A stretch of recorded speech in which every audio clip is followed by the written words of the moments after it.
I'm really excited to welcome Dr. Beth Nicolls here today. I've been putting a little bit of pressure on the Buzz Club all year to get one of their citizen science project leaders to come and talk to us about their work. So I'm really, really excited to hear about Team PollinATE and how that helps us better understand feeding people and pollinators. So over to you, Beth. Great, thanks very much for that introduction, Kieran. So, hi everyone. Great to have such a big audience, and I think I've spotted some names of some of the citizen scientists and volunteers who took part in the project, which is really exciting for me to be able to tell you guys how the project's developed since you took part and what's been happening. So, I'm a research fellow at the University of Sussex.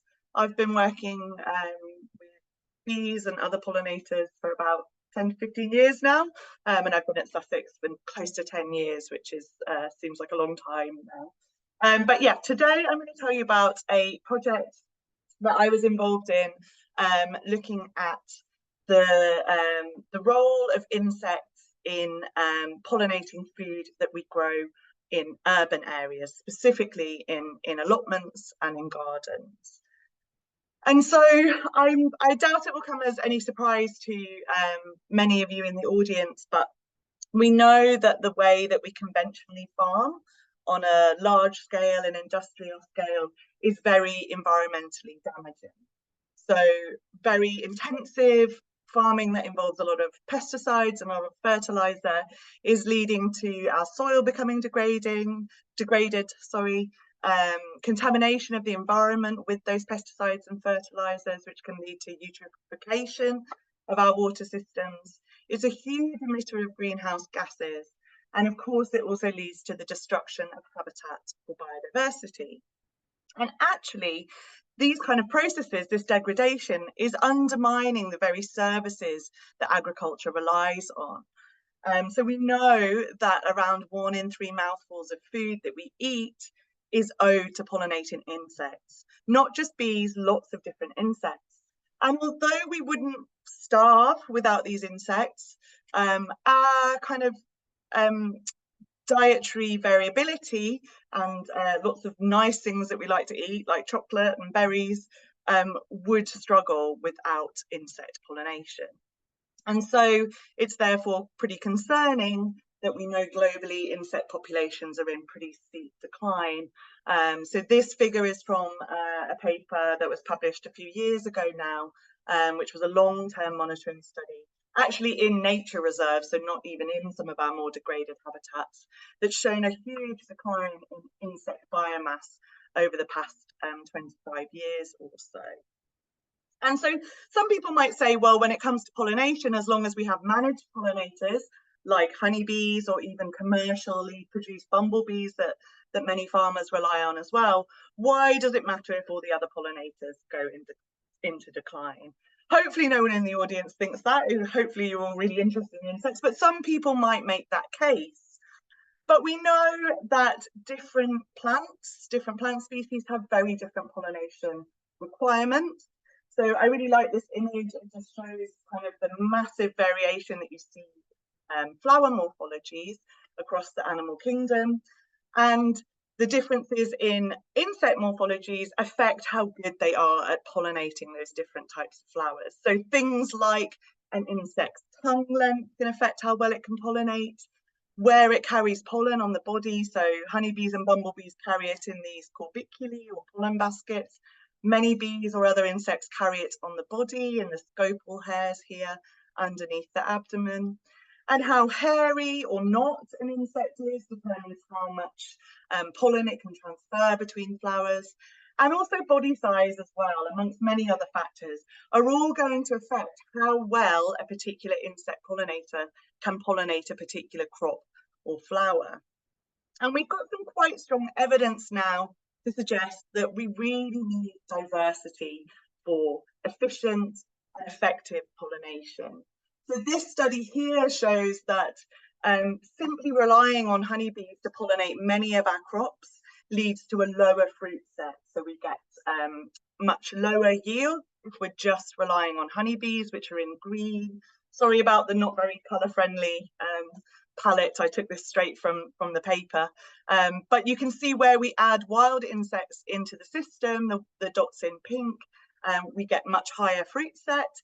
And for many crops, some of the most important for me, definitely, such as coffee, you don't get any fruit set, so where you just have honeybees. So honeybees alone cannot pollinate many of the crops we grow, such as coffee or tomatoes, for example.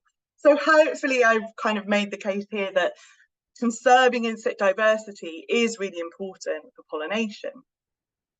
Something else that is happening, as well as our population growing, we're also moving away from rural areas where food has conventionally been grown. And it's estimated that kind of over 2/3 of us will be living in an urban area by 2050 around the world. And unfortunately, lots of people in urban areas are living in what's known as a food desert.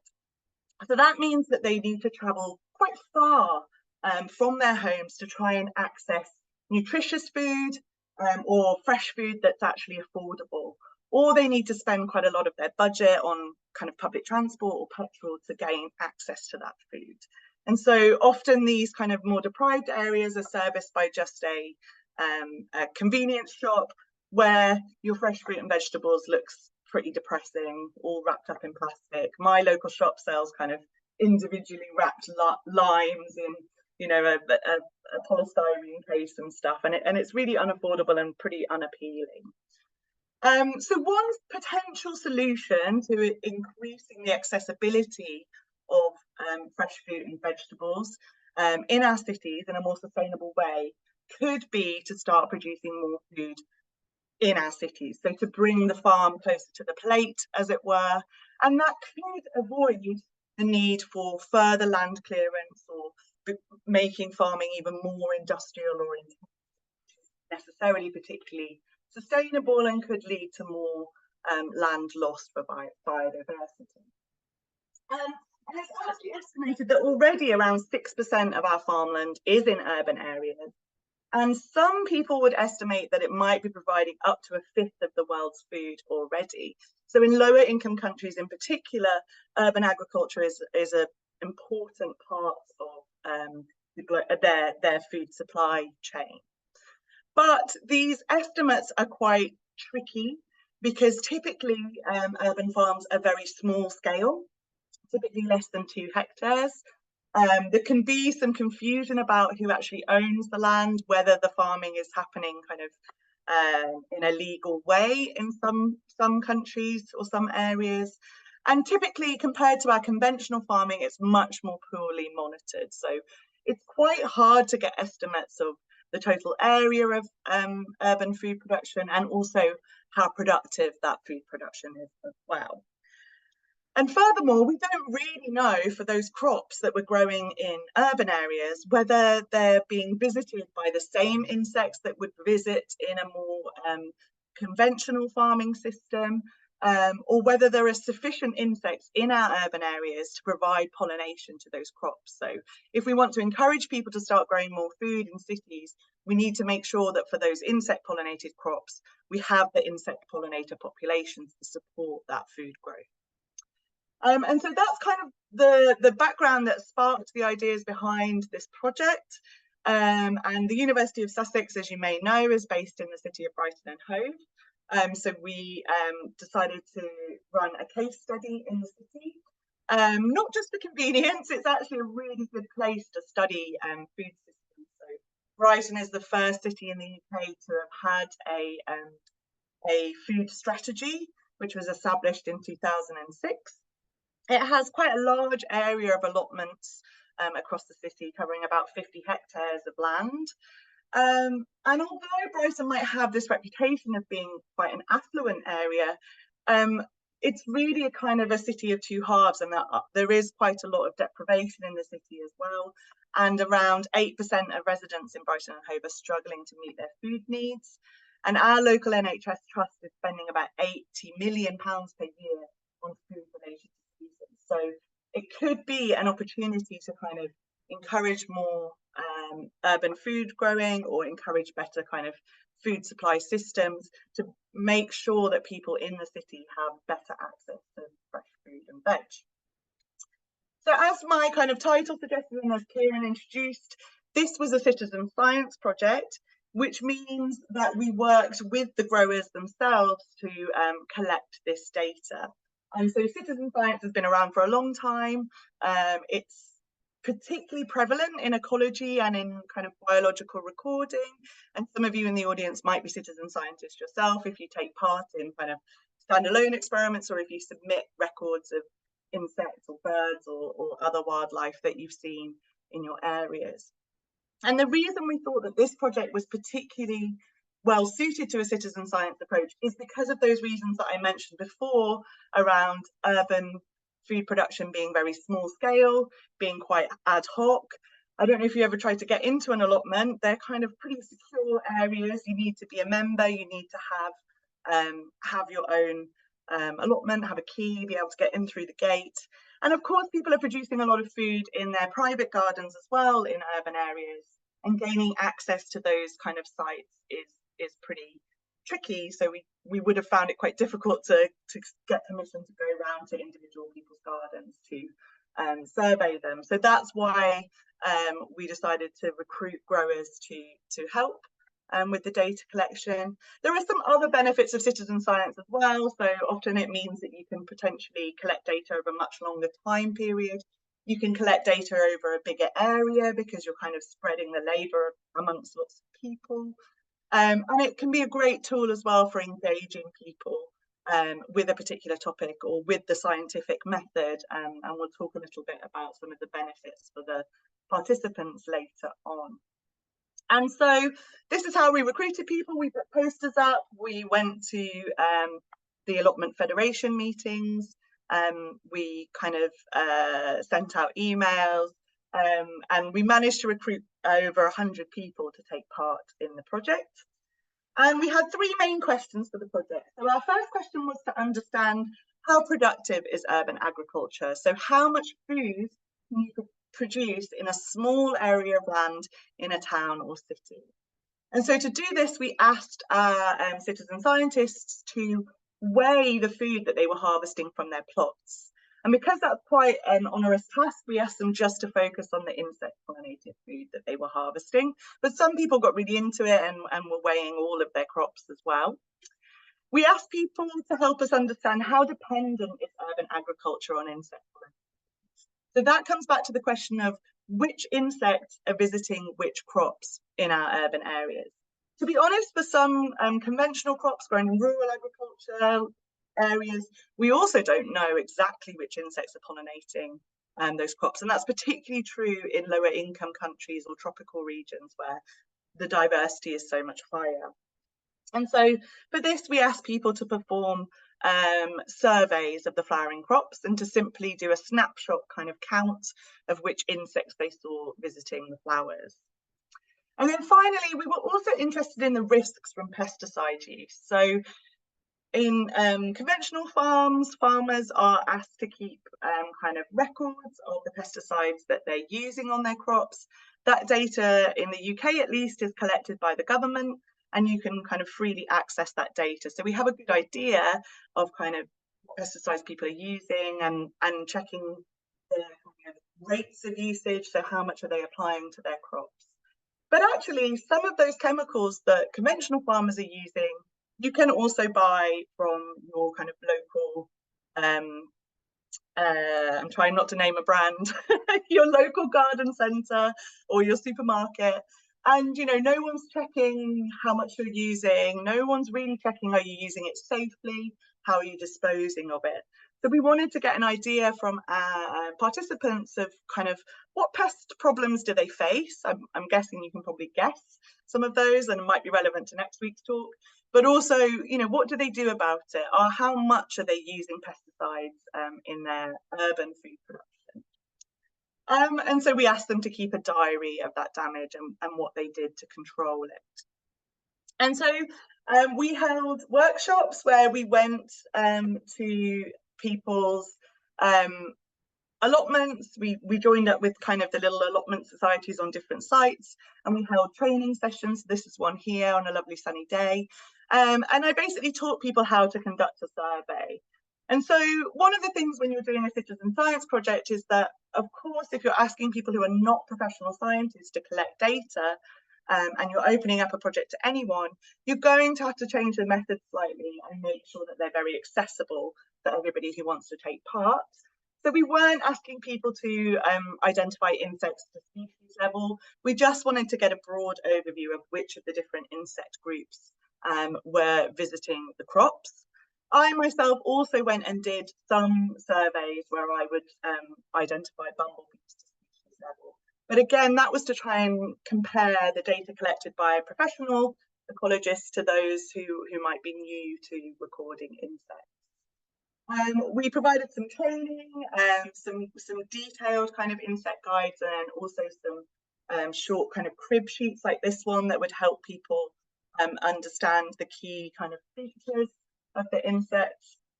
And originally we had online forms for people to submit the data, but something interesting that came out actually was that, understandably, people said, oh, I go to my allotment, I go to the garden to get away from screens. And so actually people preferred to have a more, most people anyway, preferred to have a more analog way. So for the second year of the project, we produced these diaries, which had all of their data sheets in one place where people could fill them in, and then they could either then at the end of the season input all the data, or they sent it back to me and I typed it up, because for me it was more important just to get the data, and I could totally understand that maybe people didn't want to spend that time inputting in front of a computer. So this is just a map of the locations of some of the allotments and the participants that took place.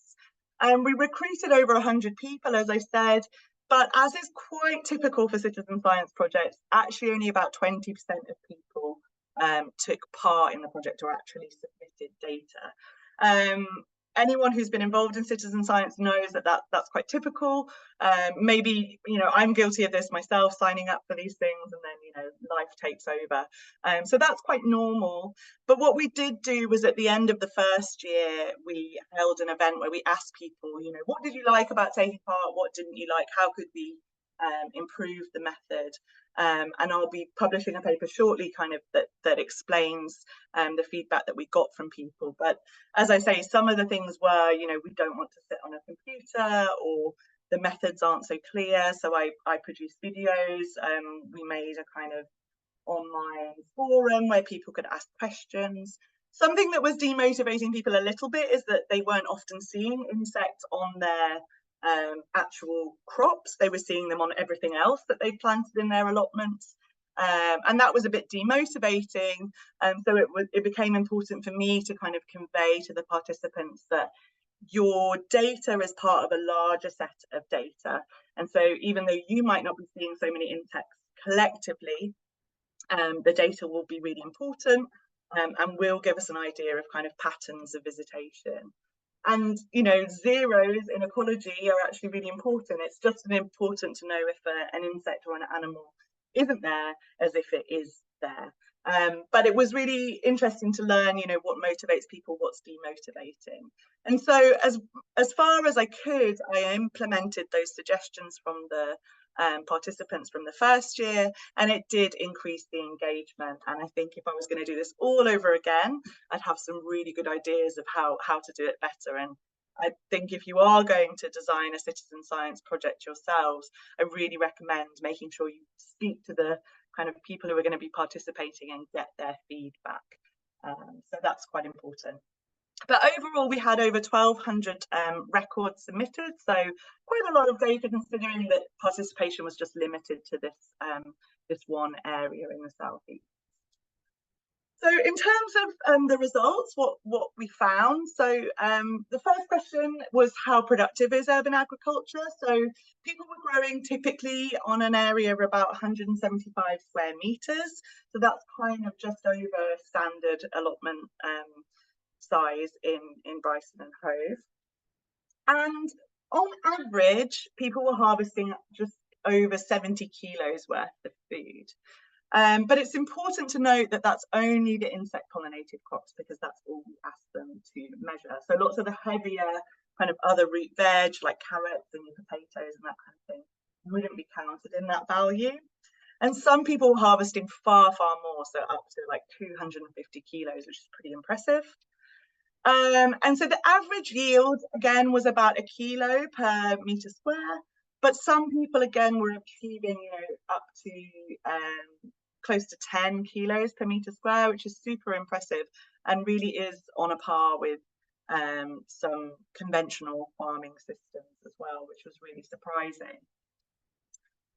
We also gave the growers the opportunity to use something called the garden shop calculator, which was developed by a PhD student at the time, Linda Birkin. And so what she did was create this spreadsheet really that would enable people to calculate how much their crop would have cost had they bought it at the supermarket. Obviously, that's quite a simplified kind of value, because it doesn't take into account all the labour costs, the driving or walking to the allotment, all of that, those time costs. But what we really wanted to be able to do was to put a value on the pollination service that the insects had provided as well. So Linda looked up for all of these different pollinated crops, how dependent are they on insect pollinators? And then did a little bit of maths behind the scene, and that would give you kind of a proportion of your harvest that was directly owed to insects. Again, some people don't like this idea of putting kind of a monetary value on nature, but I think it can be quite a useful tool for helping growers, for example, to understand exactly kind of what service those pollinators are providing in their allotment space. And you can try it yourself. I think the links will go into the chat, but it's still live on the Buzz Club website, which I'll talk again a little bit more about at the end. But this is our kind of umbrella citizen science project portal. But yeah, if you want to track your crops next summer, and I think Linda has a version with non-insect pollinated crops as well, but we're just showing those ones for now. And so when we kind of convert those values into how much it would have cost to buy that food at the supermarket, people were producing about £550 worth of food in their plots on average per season, again, just insect pollinated food. But some people were producing up to £2,000 worth, and about £300 worth of that was owed to pollinators per grower. And some of the crops that had the highest pollinator price, so the ones that are really expensive to buy at the supermarket and also very dependent on pollinators, were things like your kind of fresh fruit, your berries, so cherries, raspberries, and actually pumpkins as well. And so with the data that was produced from the counts of insects visiting the different crops, what we often do as scientists is visualize it in this way, something known as a plant visitor interaction network. So on the left, what have I done? Oh, it's doing this. Okay, I'll try not to move my mouse. On the left, you have all of the different crop types that we surveyed. And then on the right, you have the different pollinators. And basically, we standardized the crops because the numbers of the different crops varied depending on what people were growing in their individual plots. But on the right, you can see that the width of the bars correspond with the frequency with which those insects were observed in the allotments. So honeybees and bumblebees and beetles were all observed very frequently. Things like butterflies and your social wasps, so like the paper wasps, were observed less often visiting the flowers. And then what this is trying to do, and hopefully, can you guys see that? Hopefully you can. Is trying to go to an interactive version, which hopefully should be in the chat, that you can have a play around with, where if we click on this section, for example, then we can see all the different crops that that particular insect group is visiting. And again, the width of the bars tells you how frequently they're visiting those different crops. So bumblebees, you can see, visit a very broad range of crops. I think across the different species, every single crop type was visited by bumblebees. And you can see that they're very frequent visitors to things like broad beans, raspberries and tomatoes. And then other things like butterflies, there's hardly any visitations from that species, but they are still seen visiting quite a few different crops. Beetles, although they were very abundant, we really only saw them on things like cucumbers and squash. And I'll talk about it in a second, but in fact, the beetle numbers were massively inflated by things like pollen beetle, which are typically more thought of as a pest. But for the sake of this project, we didn't kind of ask people to distinguish. We just wanted to get an idea of the kind of broad patterns of visitation. So that's a little tool that you can play around with, and you can do it the other way as well and look at the crop and see which crops are being visited. So raspberries, for example, predominantly being visited by bumblebees and honeybees. Tomatoes, again, just bumblebees and honeybees. So I will go back here. Yeah, so the most frequent visitor that we saw in the allotments was Bombus piscorum, so a lovely gingery bumblebee, and they visited every single crop type. And of the bumblebees, the long-tongued bumblebees, we saw much less frequently. And from our results, we definitely can't draw any conclusions about kind of general abundances, but it does seem to be that in the UK, some of the longer tongued bees like Hortorum are potentially struggling more than the shorter tongued bumblebees, presumably because maybe they have less food availability because they can only access certain flowers where their tongues can fix. As I said, the massive amounts of beetles that we observed were mostly pollen beetles, although there are longhorn beetles that will also visit flowers and also pollinate. And there is some debate as to, you know, the extent to which force of habit, the extent to which pollen beetles do perform some pollination. But I couldn't find much data where people had explicitly looked at that for the sort of crops that are being grown in allotments in the UK, at least. A really interesting finding was that hoverflies were our most frequent visitor to some of the tree crops like plums and cherries and apples.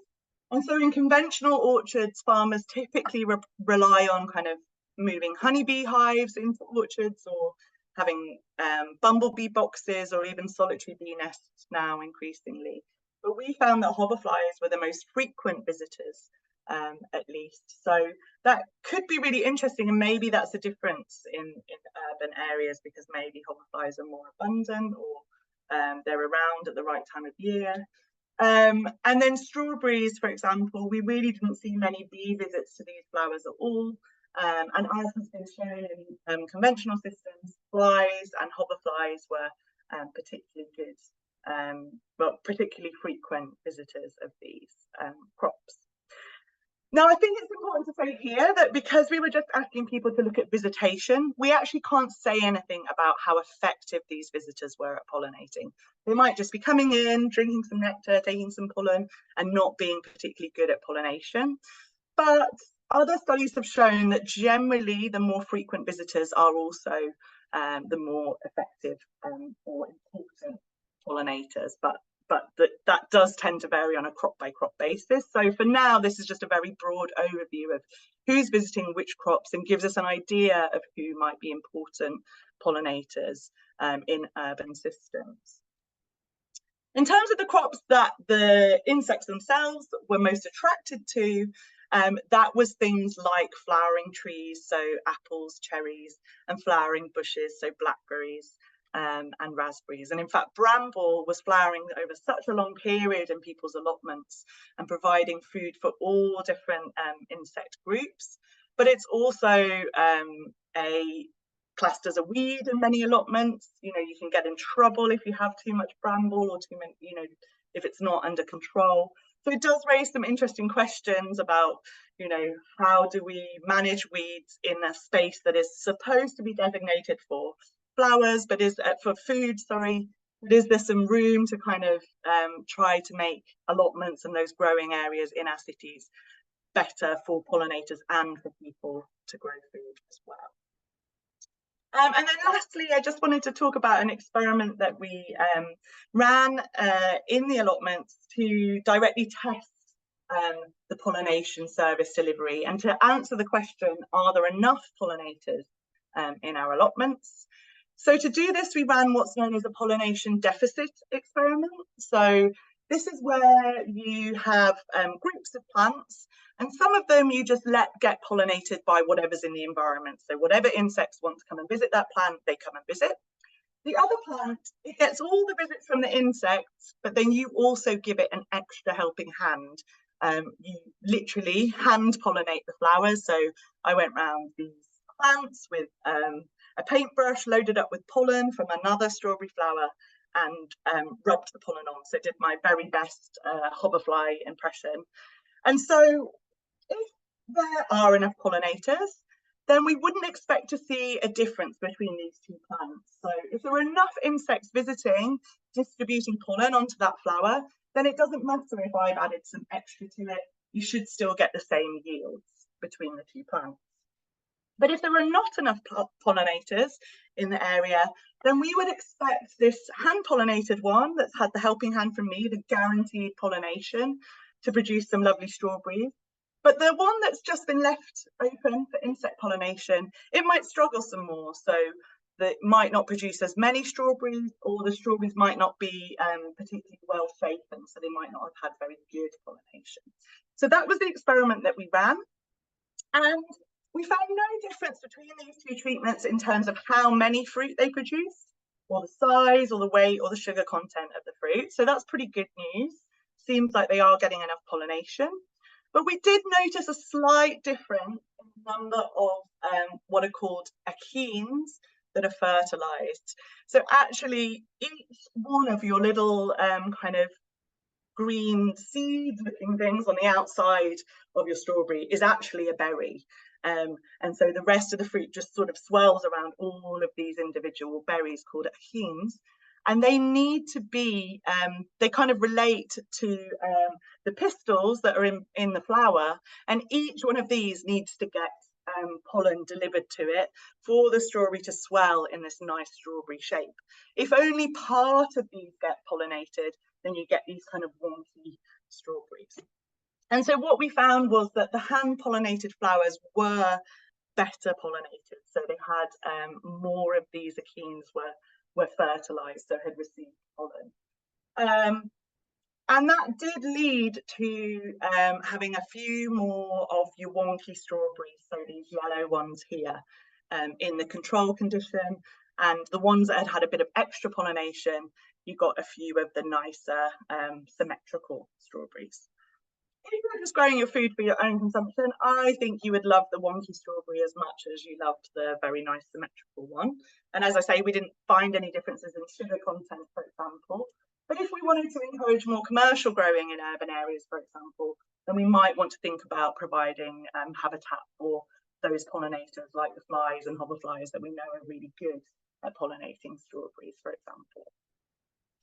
And so lastly, the pesticide use, well, our growers were pretty good. So there was very little use of conventional chemicals, some organic chemical use. So most people struggle with slugs in Brighton and Hove. Maybe that's just everywhere in allotments. So people were using slug pellets quite a bit, and they can still have kind of knock-on effects for other wildlife that might be eating them, such as hedgehogs or birds. But quite a lot of people were also using these kind of barrier methods, so just using netting or removing the pests.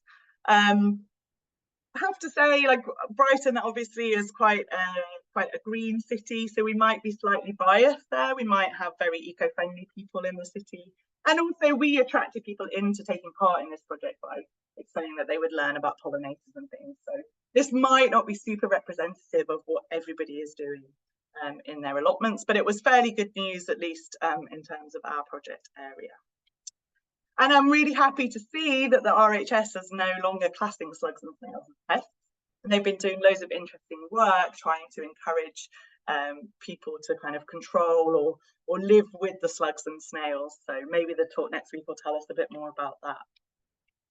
So we're not the only ones that have looked at this. Other people have also looked at how productive urban agriculture is. So a study in Australia found that, you know, the yield of urban farms is almost twice that of commercial rural farms. But this study actually looked at energy usage and labour use as well. And they found that these smaller scale farms can be pretty inefficient on that side. So you do really need to think about kind of what are the energy inputs going into urban farms or into allotments, and that's probably a major drawback of our study because we weren't able to consider that. But in terms of labour costs, there are some benefits to working on your allotment. So there's been lots of work showing that having an allotment is linked to kind of having an improved connection to nature. It's really good for communities. And this Dutch study showed that people over the age of 62 who have allotments are healthier and more physically active than kind of their peers that don't have allotments. And a really nice study just came out from Jill Edmondson's group at the University of Sheffield, also showing that having an allotment does have an impact on your diet as well. So people eat more healthily, but they also are less likely to throw away kind of that wonky veg as well, be it their own or that they bought from the supermarket. So there are other benefits in terms of health and well-being of urban growing. And there's also been some really cool work showing kind of the biodiversity benefits of urban agriculture aside from kind of in terms of producing food. So this really nice multi-city study led by Kath Baldock, who's at Northumbria University now, but she was in Bristol, shows that allotments are one of the best habitats in urban areas for bee abundance, better actually even than nature reserves. And this really cool figure shows, you know, which areas in the city might we do best to increase to benefit biodiversity. So allotments come out on top. Cemeteries also come out quite high, so I'm not sure quite how to interpret that, but certainly having more allotments seems to have benefits for bees potentially. And finally, I haven't gone into too much detail about this, and I'm analysing some of this data now, but in terms of the citizen scientists, the benefits to them of taking part, we got some really good feedback at the very end of the project, and lots of people saying, you know, they learned more about the diversity of insects that are involved in pollination, and we saw a significant increase in people's confidence in their ability to identify different pollinator groups. And then we also asked them, you know, did they change their growing habits in any ways? And people said they were just generally more attentive when they were in their allotment. I really like this quote. Someone said that they now had a more inclusive attitude to insects, so less likely to squish things, I think is what they mean. And people said that they would grow more plants to attract pollinators. And someone even said that they were going to stop using insecticides now they kind of understood a bit more about the different insect groups. And so, yeah, we're looking a little bit more at that and kind of what we can learn from this project and how we can make citizen science projects more effective and hopefully have people submit more data and kind of stay engaged with the project. So thanks so much for listening. There's a lot of information there, I'm sure, but a huge thank you to all the citizen scientists who submitted their data, to Dave Goulson, who was kind of the PI on the project, and lots of other people at Sussex who contributed. And I had lots of students also kind of come out and learn all about allotment pollination as well. And funding came from an internal fund at Sussex called the Sussex. And then lastly, just a quick plug for the Buzz Club. So I've mentioned them briefly, but this is run out of the University of Sussex. And we have lots of different citizen science projects. Team PollinATE was one of them, but we have others around looking at the effects of heat waves on bumblebees, looking at how we can create habitat for ladybirds in your garden, and looking at creating habitat for hoverflies. So if you grow strawberries, that can be really important if you want to have nice yields. So take a look at the website and get involved. All the projects are kind of free to take part in. So thanks very much.